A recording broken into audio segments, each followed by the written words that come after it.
Қайырлы достар, есім Құрманғалиев. Бұл сала таңдау каналы. Сала таңдау каналы осы соңғы 2 айдың ішінде біз ауыл шаруашылығына өте көп кіре бастадық. Ауыл шаруашылығы, егін шаруашылығы, тағы да басқа қоян шаруашылығына да кірген болатынбыз. Енді құс шаруашылығына кіреміз.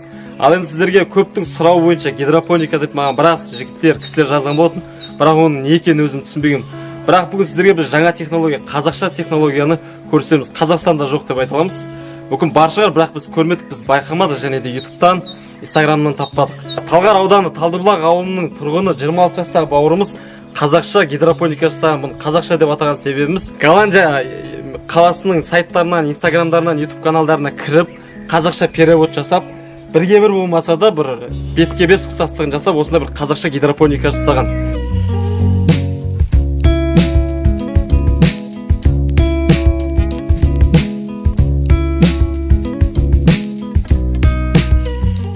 Өздеріңіз көріп тұрған мына гидропоника дегенін көбісі біледі, көбісі білмейді.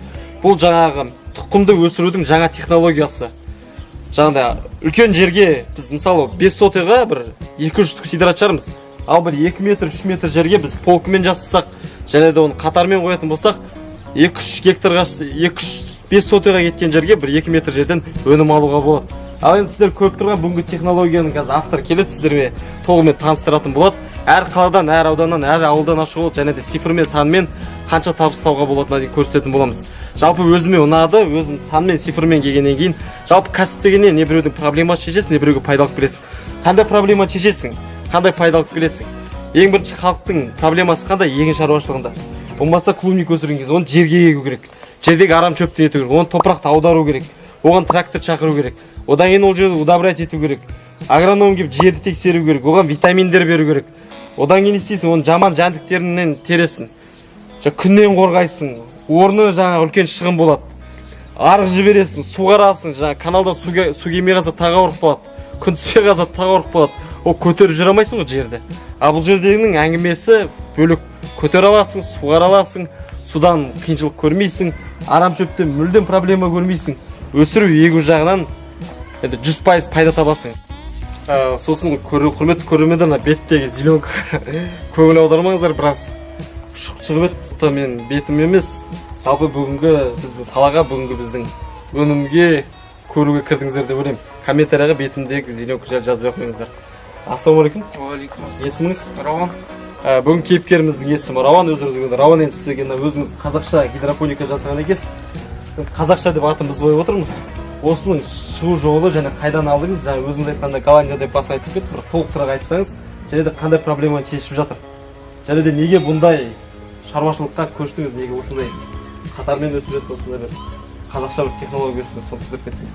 Ыңғайлы жолыңыз дедім, клубника егудің. Клубника бізде жыл сайын егістік, өзіміз оңтүстіктен болғаннан кейін егістікке жақындау әкешем.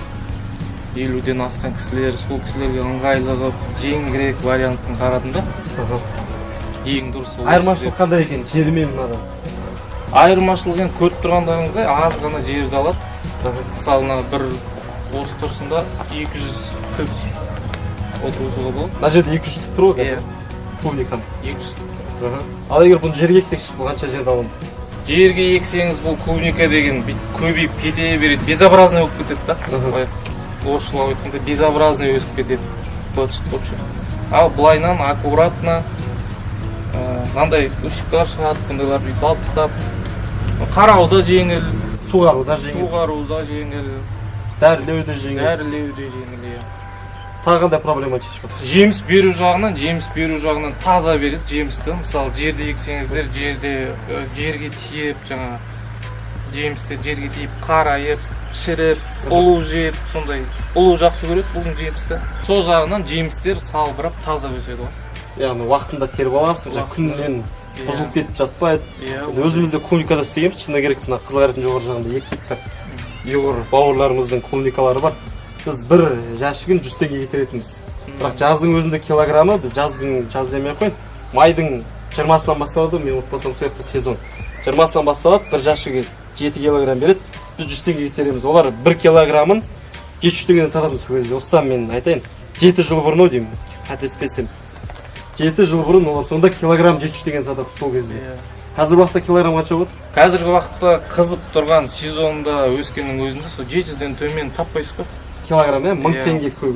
Иә. Ең қымбаты 1000 теңге, одан қымбаттары да бар. Қыста өсірсеңіз енді ол кезде тиімді болады, 2000-нан жоғары Килограммы. килограммы.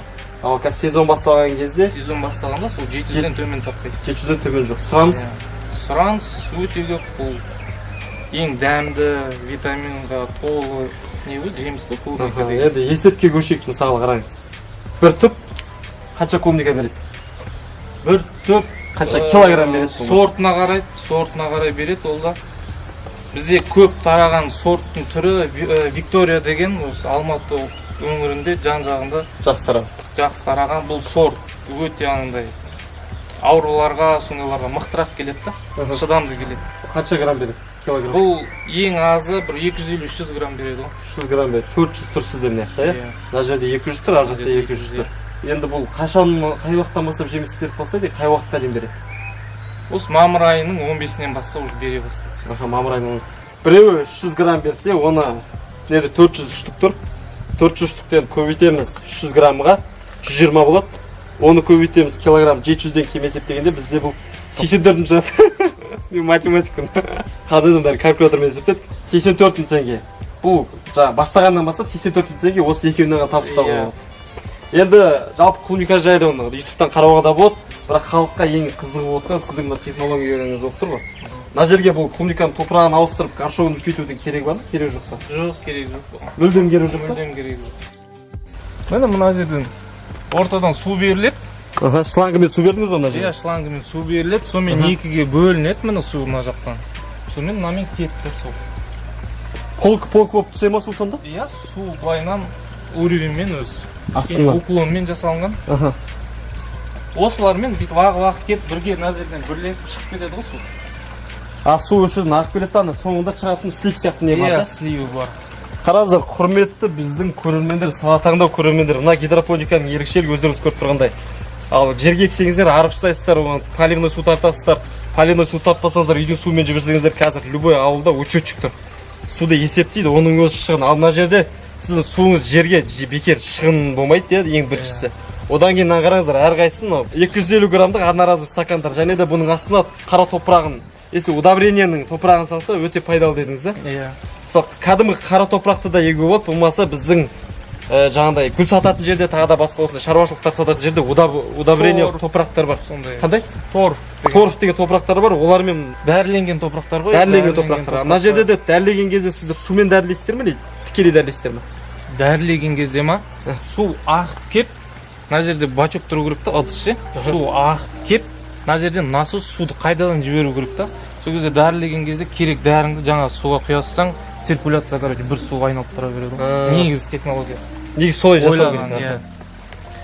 иә. Былай қазір далада тұрған екен, просто колонка болса. Суды жұтып ауырқамай ма аналар, или суды белгілі бір уақытта тоқтатасыздар ма? Күніне бір екі рет ғана ашасың ғой. Соңында өздеріңіз бір қосатын не бар дедіңіздер де бағана? Бұл мына жерден не ғой? Мақта, стекловат. Кәдімгі қарапайым ең арзан стекловатты осып жасаласыз. Үстінен бір примерно бір 60%, 70% топырақ, одан кейін жаңағы удобрение, тор, ненің күлін салса болады, ағаштың гүлін салса болады, сондай.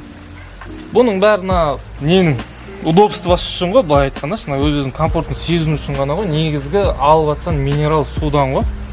Әрбір басында не бар дедіңіз ғой, белгілі бір өлшемде тұратын ба, циркуляцияны айландыратын ба? Иә, оның регулировкасы бар өзінің. Яғни технологиясы бөлек қой мына жақта. Технологиясы. Сұрамамыз ба біз?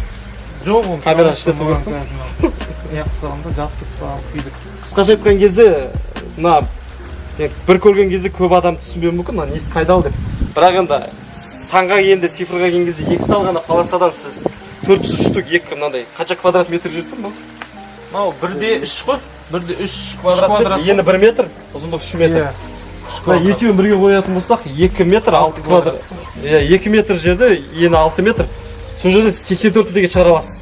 Енді құрметті бізді көрермендер тура осындайдан 20-ны есептесеңіз, 86-ның тура осындай 20-сы көсек 1 миллион 720 мың теңге ақша табуға болады екен. Енді егер сіз жерге ексеңіз, оның өзінің жыры бөлек.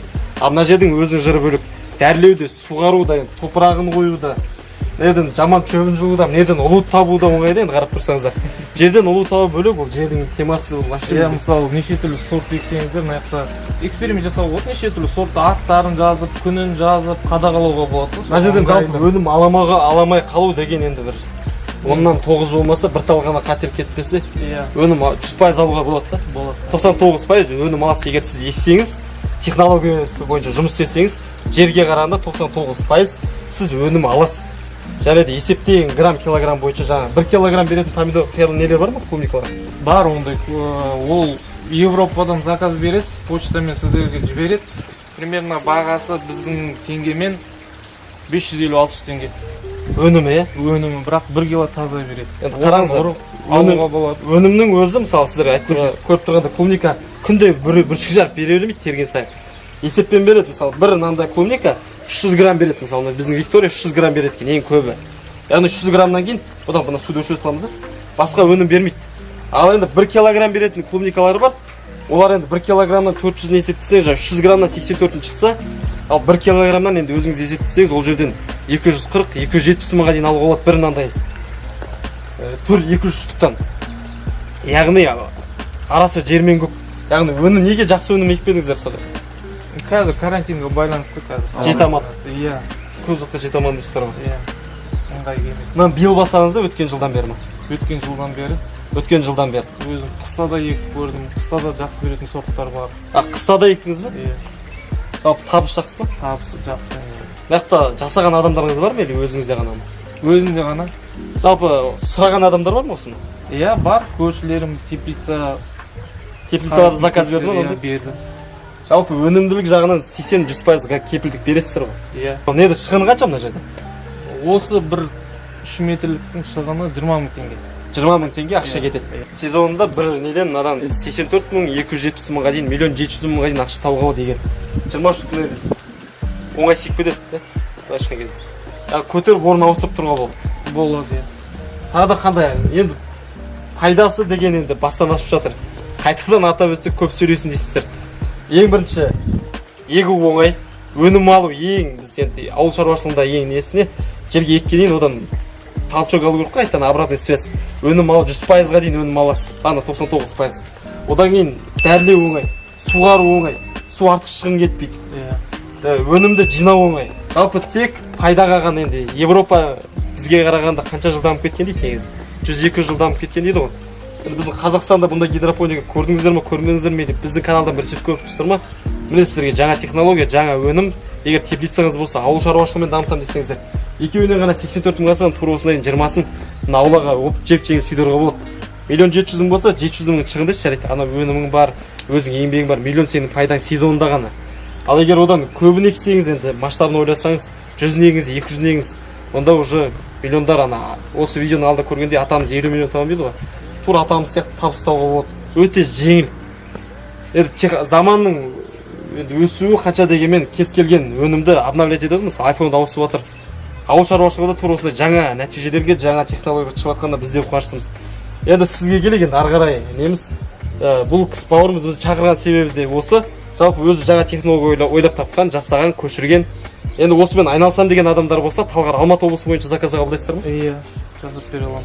Алматы облысы бойынша заказдар қабылдайды. Бұл кісінің номерін тура осы жерге қоятын боламыз. WhatsApp номеріңізді қоямыз. Тек WhatsAppқа жазған дұрыс деп ойлаймын, өйткені звондаған әркіммен бір сөйлесе алмаймыз. Және де басқа қаладан айналсам деген адамдар болса, өз көзімен көрем деген адамдар болса, міндетті түрде номер тұр, звондасаңыздар, мекен-жайын білесіздер. Және де видео технологиясын, обучающий технологиясын жасау жолын алам десеңіздер де WhatsApp номер тұр. Әрине тегін емес, ол ақылы болады. Бағасына келсек, бағасы қанша болады? 40 мың теңгедей болады. Ол жерде не болады? Негізі видео технология пошагово түсіндірген дұрыс. Каждыйын алып, мән береді. мынандай ортада әрбір жаңағы циркуляциясы, жалпы циркуляциясы бар, 4 технологиясы бар. Бачогымен айланатын дедіңіз ғой, дайын емес түрі. Жалпы полный проект сізге береді, және де өзін ақтап шығуына 100% гарантия береді. және де кәсіп бастаған кезде көп адам айтады, миллион керек, миллион керек емес. Екеуін жасасаңыз 40 мың теңге керек, оны жасасаңыз 200 мың теңге керек. Ал енді 200 мың теңге банкке барсаңыз да біздің айналайын Каспий банкта береді. Болмаса өзіңіздің малыңызды сатсаңыз да, жалпы ауыл шаруашылығында клубникада ақша табамын десеңіздер, өте керемет табысы бар. Санмен цифрмен есептеп бердік. Өнім алу жағы 100%. Бұл жерде гүл егуге де болады да. Огурцы, помидор, жаңағында салаттарға неше түрлі шөптер, қысы жазы. Иә. Мына келесі жыл пайдалана беруге бола ма?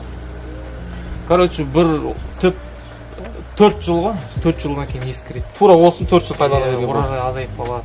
Құрметті біздің салатанды көрермендер, Алматы облысы бойынша біздің бауырымыз заказ қабылдайды, жасап бер десеңіздер, үйлеріңізге барып болмаса үйінен жасап салып жіберуге дайын Алматы облысы бойынша. Иә. Басқа қалаларға да жасап беруге бола береді, жеткізу оңай ғой қазір уақытта.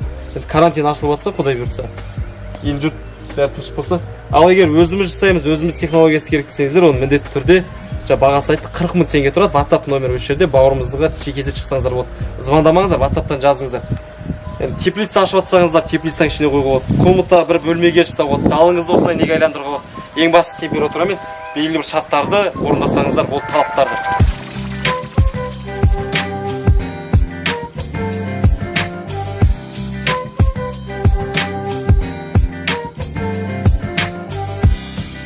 Тағы бір айта кететін, мысалы, бір помещенияның ішінде осындай отырғызатын болсаңыздар, қолдан тозаңдандыру клубниканы өте оңай. Не үшін тозаңдандыру керек? Бұл да бөлінеді ғой, аталық, аналық бұл бөлінеді. Өнім көп алу үшін тозаңдандырады ма? Жеміс беру үшін тозаңдандырады. Мысалы, бұл помещенияның ішінде тұрса, жаңағыдай кәдімгі үйде қолданатын вентилятор бар ғой. Ыстық кезде қолданатын сондай вентилятор қойып қойған дұрыс. Ол өзі тозаңдандыра жібереді ол кезде. Желдің арқасымен, желдің күшімен, тозаңданады. Сосын тағы да дополнительно кәдімгі ухачисткалар бар ғой. Ухачистка? Иә. Сондаймен, мысалы, әр гүлді ұстап, орталарын тигізіп, бір-біріне ше. Мынаны алып тигізіп, мынаған тигізіп, солай-солай тигізіп. Жаңағыдай помещенияның ішінде отыратын болса, фитолампа, диодный лампалар, неше түрлі светпен, бір ғана ақ свет емес, фиолетовый, сондай араластырып қойса, тоже жақсы әсер етеді. Түстер жақсы болу керек. Иә. Разноцветный болса әсер етеді. Ол жаңағы күннің сәулесі сияқты бола ма? Иә. Көшетті сақтау температурасы 15 градус минус. Көшетті сақтауға болады, мысалы. Қыста тура осы қалпында қалдырып кетсеңіз, бұл келесі жылы, мысалы, ештеңе бетін жауып қалдырып кетесіңіз, келесі жылы мыналарға қазіргі салып тұрған жапырақтарын бәрі қурайды, жаңадан жапырақ береді. Тура осы қыста біткеннен кейін шыға береді өзі? Шыға береді, иә. Қалдырып кетесіңіз осылай. Если помещенияның ішінде болатын болса, мына көшеттер сақталып, холодильниктің ішінде тоже 15 градус минуста тұрса, топырақсыз ештеңкесі сақтала береді. Қыстың күнде өнім бере береді ғой, дұрыстап қараса клубникалар, иә? Иә, береді. Қыстың күні килограмм жа өзіңіз бөлінеді сорттар, 3 сорт береді, 3 сезон беретін олар. Онда қараңыз, мынандай не бар ғой, онда қараңыз, сезонға бөлінеді деп отырсыз ғой, сорттары сезонға қарай бөлінеді. Қыста тура осы екеуімен жаңа жылда килограмм қаншаға дейін барады дедіңіздер? 2000-нан жоғары. 2000-нан жоғары болды, ол міндетті түрде сұраныс бар, өтеді. Иә, әрине. Тура осылардан қыстың күні тура көтеретін болса, ол кезде онда 3-4 есе табыстау болады ғой. Болады. Яғни екеуімен ғана қыстың күні үйге қойып қойсаңыз, тура осылай или біреуімен ғана. Бұл өтпейді деген бұл бір жақсы варенье.